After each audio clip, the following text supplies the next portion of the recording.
My video for December 20th, 2017 is entitled The Pagan Purge by Christians and Muslims. The most obvious discrepancy by those who have been the purveyors of true religions involves murder and mayhem. I single out only two major religions here, but all of them have, throughout history, been very unloving toward those considered non-believers. Did you ever wonder how those who claim to promote love and peace on earth can justify the murder of so-called infidels? In order for such rationalization to be credible, they have to demote whole segments of society, making unbelievers non-human. No wonder some choose to call themselves atheists. When God advocates murder, it becomes conversion by force rather than free will choice. To me, that invalidates any such religion at its very core. Those who push such ideologies have been those who wish to rule the world by obligation, forcing their will on everyone else. It's been happening throughout history. Most of humanity is so brainwashed that many cannot even see the incongruity of it all.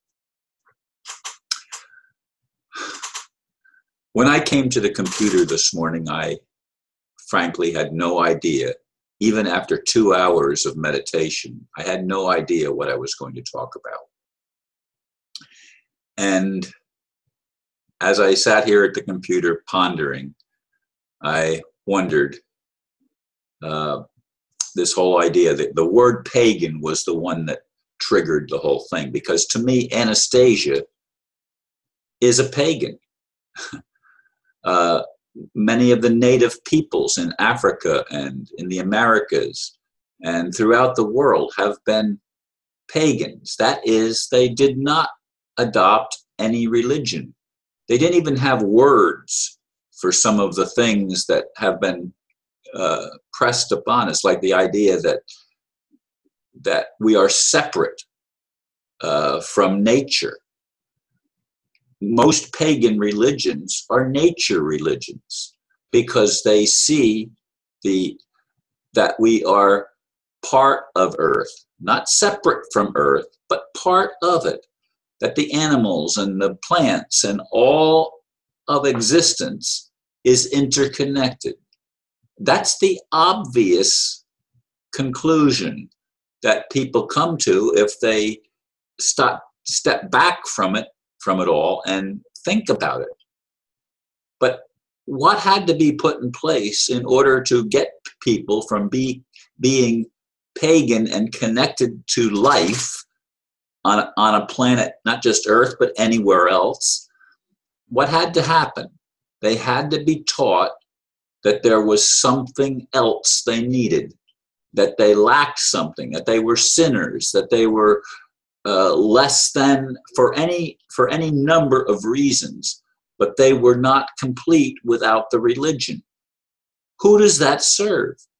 Of course, it serves those who want to control others. And when they came to America, for example, or to the United States, what did they do? They gave the Indians blankets. Well, it seems like a charitable thing, right? Except the blankets were riddled with smallpox, which of course caused an epidemic of smallpox and wiped out significant proportions of the population that they were trying to control. But that's not just here in America. That's all over the world that this has been going on. It's been happening in India, in the Orient, throughout Asia, Europe, Africa, all over the world. It's been happening. It's even in Australia, a small place like that. The Aborigines don't have the same rights as the imported Europeans that settled that amazing country, continent, whatever. Folks, we need to wake up. We need to step back and look at this thing and realize that those who wish to control us have a malevolent intent, an evil agenda. They have a reason why they want to keep us feeling insecure, why they promote war. Of course, they promote war because it's profitable. And by profitable, it means it gives them more of the illusion of power, that they can control our lives through a monetary system. Any means of control, though, is what they're looking for. And for atheists, they can still use money. But for many people, they use religion, because we all have an innate feeling that there has to be something more.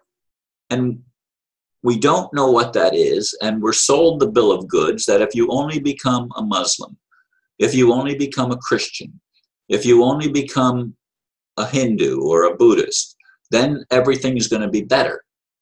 But it's never been better. It's only gotten worse as we've promoted these true religions. And this is the vicious cycle that humanity has been entrapped upon for, again, for millennia, perhaps eons of time. It's been going on and on and on. And I keep going back and keep asking myself, where is the loving God? Where is the real creator? I admire Anastasia and what she stands for. I admire the people of Russia, who up until 1,000 years ago approximately didn't have religion. They weren't bound by this thing. And when religion came in, they were killing the pagans, just like they did in America. And they were fleeing to Siberia and to other remote regions so that they could survive. Because in the cities, in the areas where population was more concentrated, the rulers did not allow free will. They didn't want people to think for themselves. They didn't want people to think outside the box. They wanted control.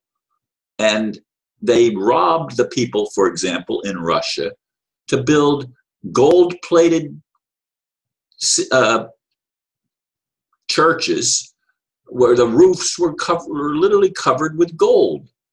And they robbed the people of their food and of their natural resources and made them pay taxes and pay homage to this elite rulership. This is what's wrong with the whole world. And humanity, if we're going to survive, needs to wake up to that. Now, whether that comes from some kind of evolutionary process, which takes a very long time, or whether it comes because all of a sudden we're put face to face with the reality of the situation, that we're either going to wipe ourselves out and cease to exist as a planet, perhaps, but certainly as a human family, we're going to cease to exist if we don't come up with some better solution. And the better solution has always been there, and it's in all the religions, to love one another. But we can't do that when we think that we are superior to everyone else, when we think that we have the inside track, and it's our job to convince everyone else that they're wrong and we're right. I'm sorry. I don't want to convince anyone that any religion is the right one. I've tried throughout my life to build bridges. I currently don't go to Christian churches very often. And when I do, they're so-called New Thought churches.